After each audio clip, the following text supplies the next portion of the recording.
Everyone, welcome to commerce tutorial. मैं हूं आपकी अपनी होस्ट ज्योति। आज हम कंटिन्यू करने जा रहे हैं +2 अकाउंट्स का topic valuation of goodwill. Last session में हमने देखा था कि डिस्कस किया था गुडविल का क्या मीनिंग होता है, गुडविल कितनी टाइप्स की होती है। हमारे पास गुडविल को कैलकुलेट करने के 3 मेथड्स होते हैं, average profit method, super profit method and capitalisation method. आज हम देखेंगे एवरेज प्रॉफिट। अब एवरेज प्रॉफिट भी फर्दर 2 टाइप्स का होता है, simple average profit, weighted average profit. अगर हम कैलकुलेट करें goodwill under the simple average profit, फर्क बिल्कुल थोड़ा सा है। अगर गुडविल कैलकुलेट करें इसके अंडर तो हमारा फार्मूला क्या होगा, simple average profit into number of years of purchase. अगर हम वेटेड एवरेज प्रॉफिट की बात करें मेथड की, तो हम क्या लेंगे, weighted average profit into number of years of purchase. सारी चीज सेम है, बस यहाँ पे हमारा क्या है चेंज। यहाँ पे ये तो हम पढ़ चुके हैं सिंपल एवरेज प्रॉफिट होता क्या है। ये हमारा नॉर्मल सी चीज है सिंपल एवरेज प्रॉफिट का फॉर्मूला, जैसे कि हमने प्लस में किया है, total profit into number of years. जितना हमारा यहाँ पे लेंगे total normal into number of years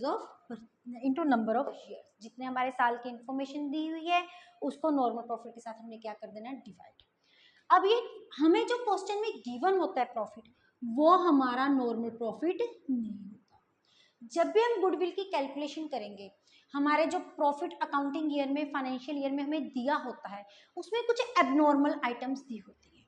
जैसे किसी साल हमने जब भी निकालना होता है, हमने जो कैलकुलेशन करनी होती है, हमने किससे करनी होती है, नॉर्मल प्रॉफिट। मतलब नॉर्मल प्रॉफिट वो होता है कि जो नॉर्मली हमारे आइटम्स बिजनेस के साथ रिलेटेड होती हैं। लेकिन जो आइटम्स हमें कभी कभी रिसीव होती है अचानक से, हमें उसको टेक इनटू अकाउंट नहीं करना। जैसे कि लॉस बाय फायर हो गया। ये तो नहीं है कि हमारे बिजनेस में रोज के रोज फायर लगेगी, किसी टाइम, किसी दिन, किसी समय होगी। तो वो जो लॉस ऑफ फायर है उसको हम अपने ट्रीटमेंट में नहीं ट्रीट करेंगे, क्योंकि हमने कौन सा प्रॉफिट लेना है, नॉर्मल प्रॉफिट। नॉर्मल प्रॉफिट वो प्रॉफिट होता है जो कि हमारे नॉर्मल रनिंग ऑफ बिजनेस के साथ रिलेटेड होता है। अब ऐसी कौन कौन सी आइटम्स है जिसकी हमने एडजस्टमेंट करनी है, देखिए। सबसे पहले हमें कौन सा प्रॉफिट दिया होता है, फाइनेंशियल प्रॉफिट, अकाउंटिंग प्रॉफिट, जो कि हमारे बिजनेस में, जो हमारे क्वेश्चन में हमें क्या होता है, गिवन होता है। जितने भी हमारे लॉस होते हैं, क्योंकि एबनॉर्मल चीजें नहीं लेती, लॉस को हमने प्लस कर देना है, जितने भी हमारे प्रॉफिट्स है उसको हमने क्या कर देना है, माइनस कर देना है। हमने उल्टा चलना है। जैसे फॉर एग्जांपल हमारा एबनॉर्मल लॉस हो गया। अब एबनॉर्मल लॉस कौन सा होता है, जो कभी कभार होता है, जैसे कि लॉस बाय, अभी हमने डिस्कस किया है, फायर हो गया, थेफ्ट हो गया, एक्सीडेंट हो गया, किसी भी एक चीज हमने देखनी है, दूसरी चीज हमारी अपने आप हो जाएगी। अब एबनॉर्मल लॉस का हमारा ऑपोजिट क्या होता है, एबनॉर्मल प्रॉफिट।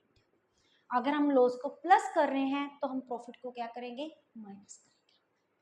इसके बाद under valuation of closing stock. हमारी क्लोजिंग स्टॉक की अगर अंडर वैल्यूएशन हो रही है तो उसको हम क्या करेंगे, प्लस।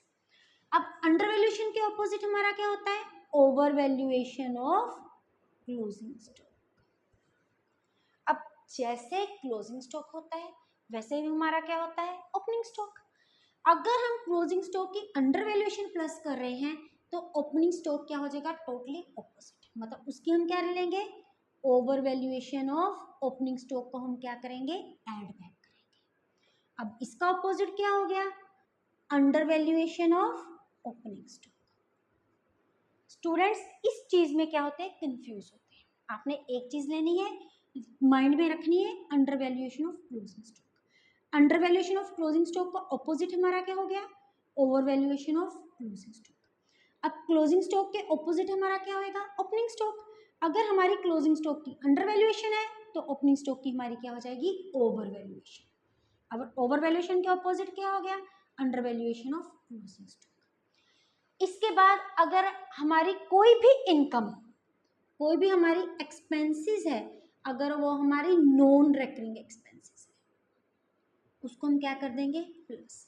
नॉन रेकरिंग एक्सपेंसेस क्या होती है, जो कि डे टू डे एक्सपेंसेस के साथ रिलेटेड नहीं होती।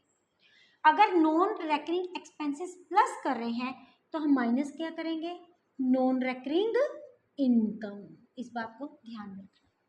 उसके बाद जो पहले हमारी एक्सपेंसेस थी उनको हम नॉन रेकरिंग ट्रीट कर रहे थे, लेकिन उसको हम क्या करें अब नॉर्मल। जैसे कि पहले मैं पार्टनर को कभी भी रेम्यूनरेशन नहीं देती थी, लेकिन इस साल मैंने सोच लिया कि मेरे पार्टनर्स को हर साल क्या देनी है, रेम्यूनरेशन देनी है। मतलब ये अब मेरी कौन सी एक्सपेंसेस होगी, नॉर्मल एक्सपेंसेस। नॉर्मल एक्सपेंसेस तो हमने टेक इनटू अकाउंट करना है। इसका मतलब ये पार्टनर की सैलरी अब हम क्या करेंगे, माइनस करेंगे। सैलरी हो जाए, उसका रेम्यूनरेशन हो जाए, कुछ भी वर्ड यूज हो जाए। अगर कोई नॉर्मल बिजनेस है, क्योंकि हम क्या निकाल रहे हैं अपना नॉर्मल प्रॉफिट। नॉर्मल प्रॉफिट में हमने नॉर्मल रनिंग की चीजें टेक इनटू अकाउंट करनी है। जब इसकी एडजस्टमेंट कर देंगे हमारे पास क्या आ जाएगा, नॉर्मल प्रॉफिट। उसके बाद हम फार्मूलेज में वैल्यू पुट करेंगे, हमारे पास आंसर आ जाएगा। अब एक छोटा सा क्वेश्चन देखते हैं।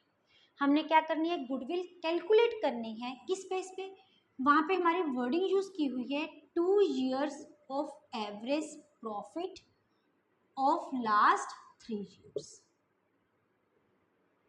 मीन्स लास्ट 3 years का पहले हमने क्या निकालना है, एवरेज प्रॉफिट।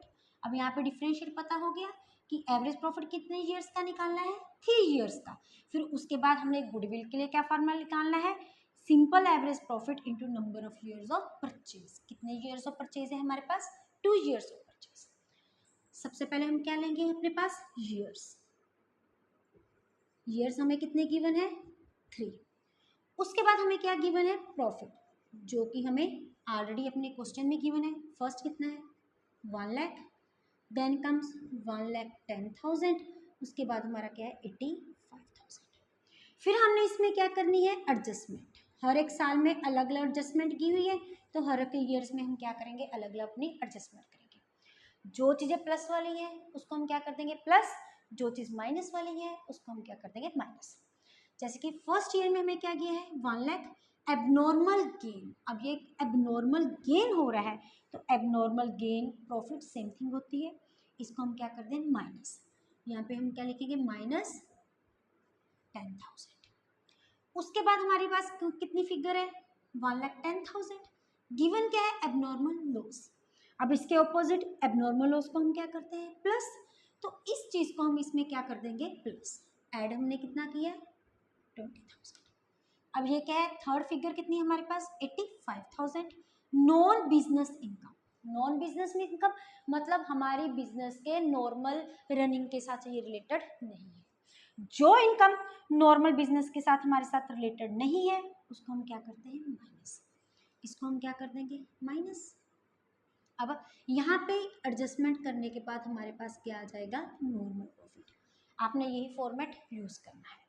1 लाख में से 90,000 10,000 माइनस की, हमारे पास कितना आ गया, 90,000। 110 में से अब हमने 20,000 क्या करना है, प्लस। हमारे पास कितना आ गया, 1,30,000। 85,000 ने अब 5,000 हम क्या कर रहे हैं, माइनस। तो हमारे पास क्या आ गया, 80,000।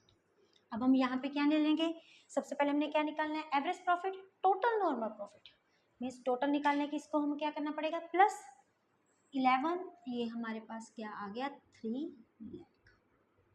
अब हम क्या निकालेंगे, एवरेज प्रॉफिट। उसका फार्मूला क्या है, total normal profit into upon number of years, that is 3 lakh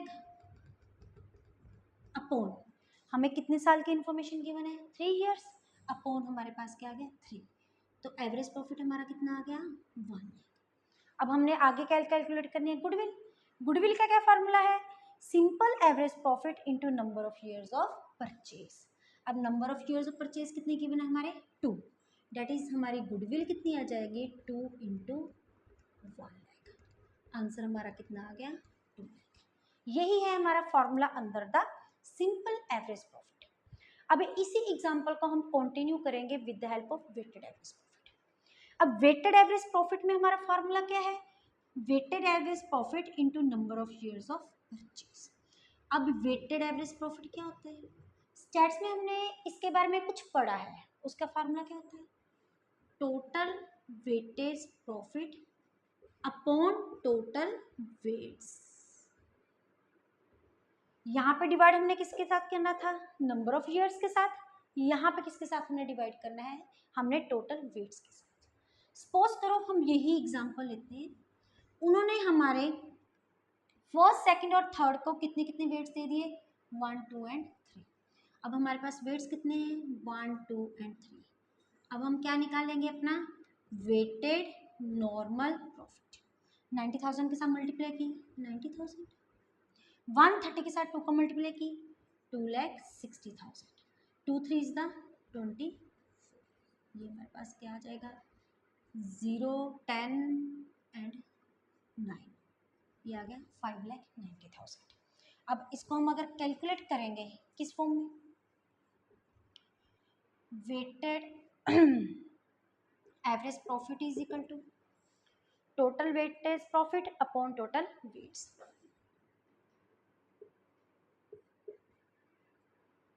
अब हमारे वेट्स क्या हैं, ये हमारे वेट्स हैं 2 4 5 और 1 क्या आ गया हमारे पास 6, दैट इज 5,90,000 अपॉन 6। जितना भी ये डिवाइड करके आएगा फिर उसको हम किसके साथ मल्टीप्लाई कर देंगे, 2 के साथ मल्टीप्लाई, क्योंकि हमारा गुडविल का फॉर्मूला क्या होता है, weightage average profit into number of years of purchase, वो हमें कितना गिवन है, 2। अगर वीडियो अच्छी लगे तो इसको लाइक करें, ज़्यादा से ज़्यादा शेयर करें, चैनल को सब्सक्राइब करना ना भूलें। Thank you, have a nice day.